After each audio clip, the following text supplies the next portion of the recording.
There's all these stages to meditation. In the beginning, there's this huge challenge of just being able to keep your body still. There's this huge challenge of putting your mind on one thing. And this isn't even meditating. It's literally just being still and concentrating. That's a big challenge for us because there's not much happening in our world that teaches us how to be still and how to concentrate or to keep the mind sustained focus on one thing, right? It's like we're asking you to develop things in time. That's why we try to keep it short. It's not hours long, right?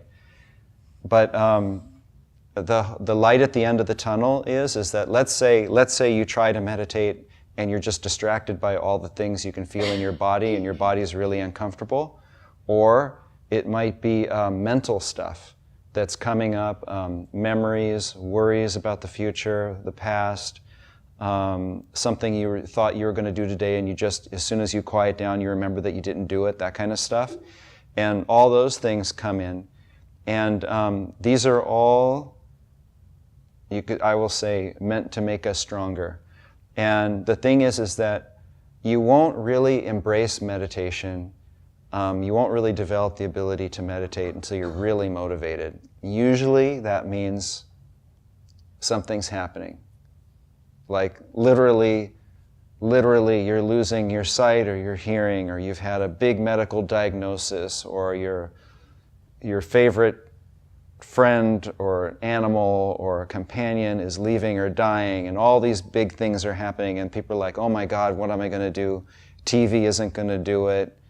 Beer and wine aren't going to do it. Money isn't going to do it. Usually that's when people start looking at meditating. When you're desperate, okay? When you're focused, when you're really motivated, then you'll have what it takes sooner or later to sort of like, you'll be like, my neck and my back are killing me, but I got to do this thing. I need it for some reason. Maybe it's to lower my blood pressure, or maybe it's because I want to know if God is real. Same thing. And what happens is if you stick with it, you develop your ability to concentrate, and you can go beyond the pain.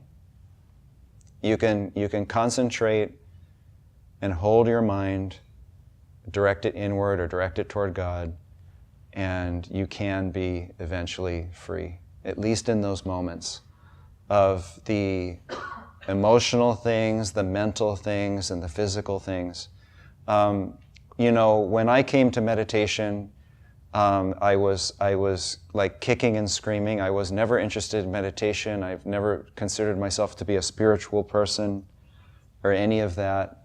But I had a lot of anger and anxiety, and I had problems because I was acting on those things. And I was pretty much forced to learn how to control those things. And part of the program I was in was learning how to meditate. So I was like in a court-ordered anger management situation. And I needed, and part of that experience and the counseling I was going through led me into yoga and meditation. And when I first sat to meditate, my neck went out, and I'd been told, bulging disc, degenerative disc disease, doing physical work, carrying heavy things my whole life, doing it all the wrong way. All these were the reasons that doctors were telling me that my knees were bad, my low back was bad, my neck was going to have surgery any minute. I was having all this pain. I was taking drugs for the pain. I couldn't drive anywhere when I got out of my car, like my truck, I could barely get out because my body took the shape of the chair, and I could barely hobble to get my tape measure and look like a cripple, and I was like 39, 40 years old. And I spent days on my back on Vicodin and all this kind of stuff, okay?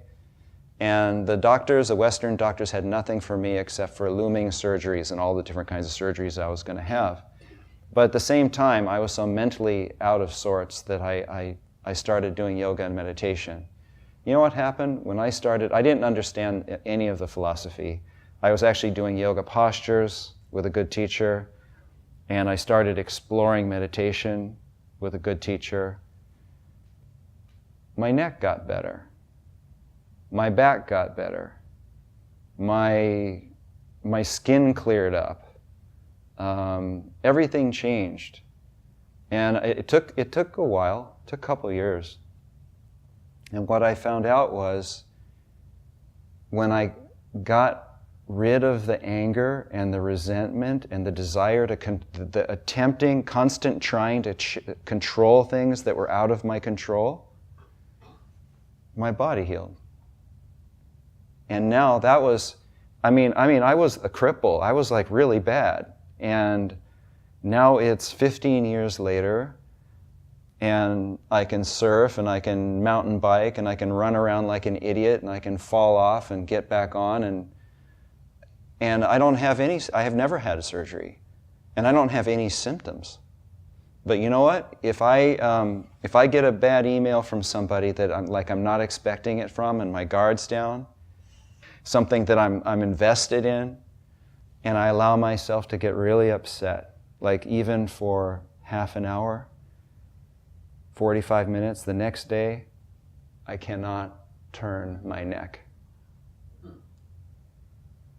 And so we could talk about chakras and ki and chi and prana and spiritual healing and all that. It's all real. It's just words to describe a truth. The life force in you needs to flow, and when there's tension, it can't flow. And when it can't flow, it creates disease. And I'm not saying that meditation and being positive is the miracle drug for everybody, but it is for me, and that's why I share it.